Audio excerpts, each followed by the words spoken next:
I shall now make a statement in my capacity as Deputy Prime Minister and Minister for Foreign Affairs of the Islamic Republic of Pakistan. Mr. Secretary General, fellow ministers, excellencies, distinguished delegates, it is a great honor and pleasure to preside over today's high-level open debate of the UN Security Council on the important theme of promoting international peace and security through multilateralism and peaceful settlement of disputes. Pakistan is striving to fulfill the solemn responsibility of Security Council's presidency with a deep sense of purpose, humility, and conviction.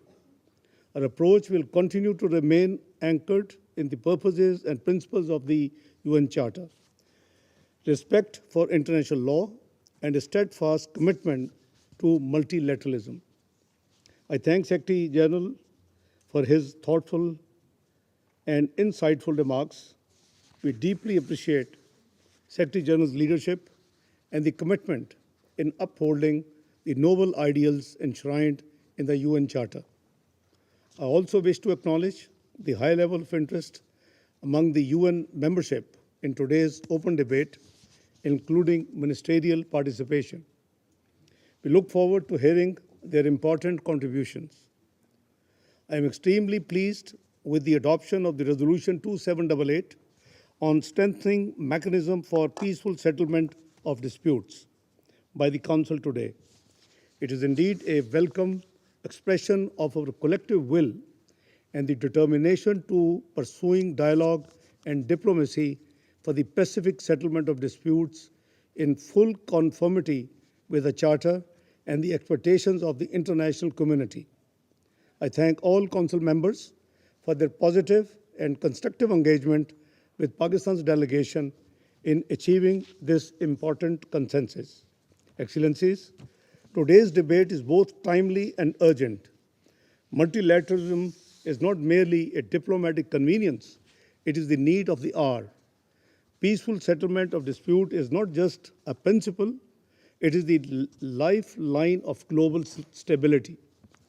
The international community today faces a deeply troubling landscape of unresolved conflicts, festering disputes, and new and escalating crises. Geopolitical rivalries, erosion of trust in multilateral institutions, and persistent non-compliance with Security Council resolutions continue to undermine our shared commitment to the maintenance of the international peace and security and respect for international law. Around the world, unresolved disputes have morphed into prolonged conflicts.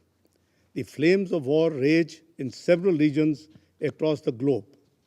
These crises have inflicted untold human sufferings, displaced millions, and undermined our collective faith in the international system's ability to deliver justice and peace. Excellencies,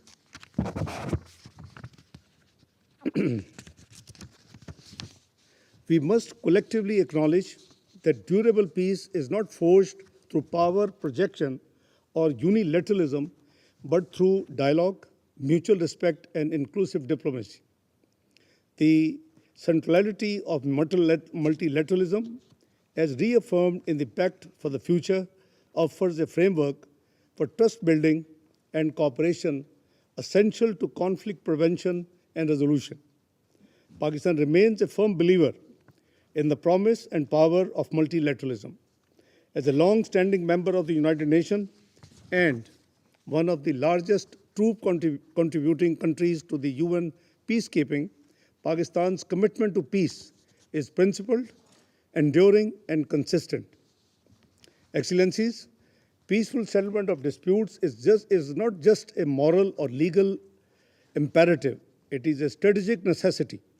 Despite the Charter of the United Nations providing comprehensive tools under Chapter 6 for the pacific settlement of disputes, including negotiations, inquiry, mediations, conciliations, arbitration, and judicial settlement, these mechanisms remain underutilized or selectively applied.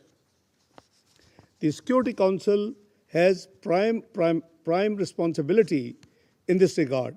Yet we continue to witness the persistence and proliferation of unresolved conflicts, many of which remain on the Council agenda for decades.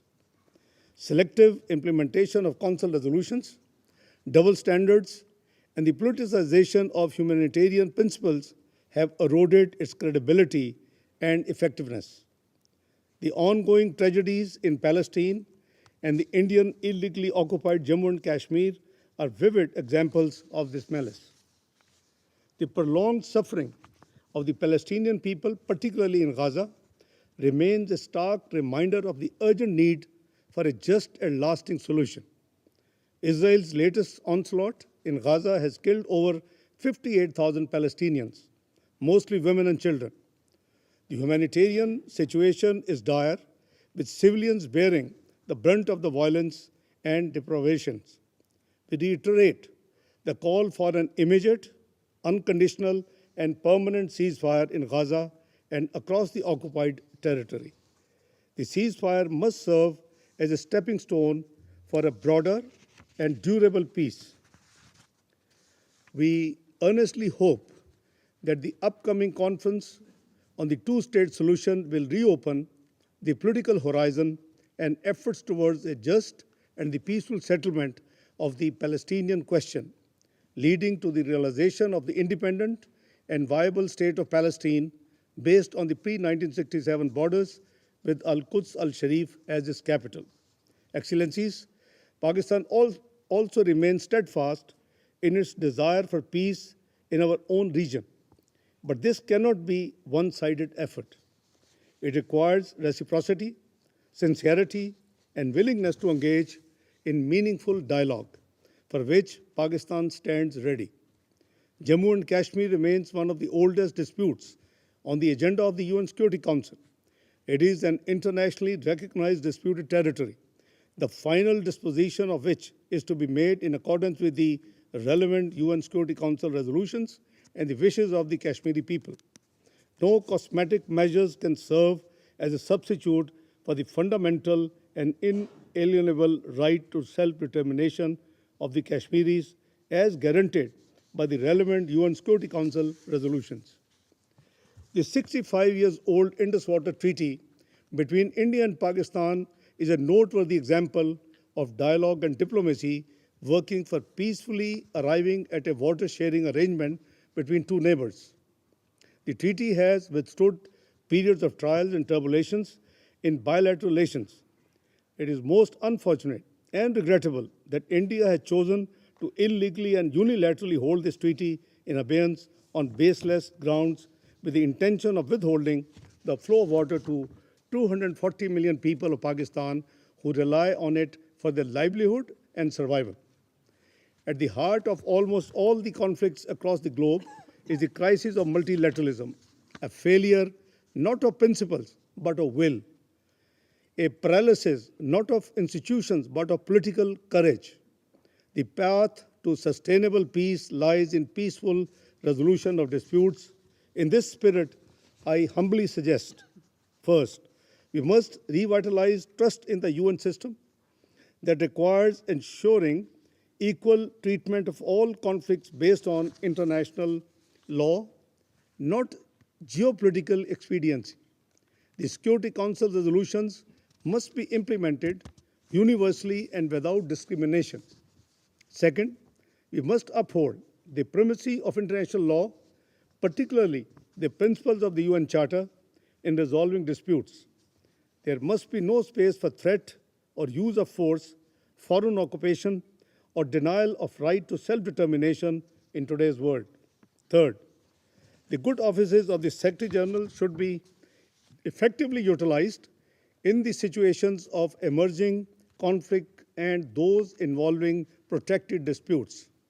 Greater support is merited for the mediation support unit. Fourth, peaceful dispute settlement should be a norm, not an exception. Bilateralism cannot be a pretext for inaction when one party refuses to engage. Finally, we may promote regional partnerships in accordance with Chapter 8 of the Charter to support context-specific, inclusive solutions as well as enhance early diplomatic action, including greater investment in the tools of preventive diplomacy. Excellencies, Pakistan's foreign policy remains anchored in the principles of UN Charter, sovereign equality of states, non-interference, a right to self-determination, and the peaceful settlement of disputes. We have always preferred diplomacy over confrontation, engagement over isolation, and partnership over polarization. We covet a world that is not divided by conflict, but united by cooperation and peaceful coexistence.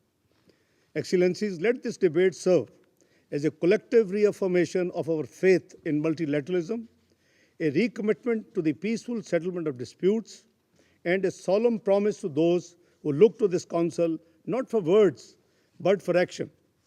It is time to return to the spirit of San Francisco, where the Charter was born out of the ashes of war and with a hope for peace.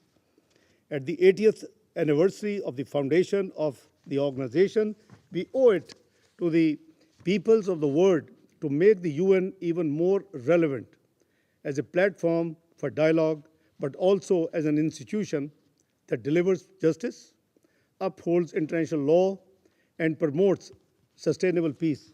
I thank you all. I now resume my functions as President of the Council.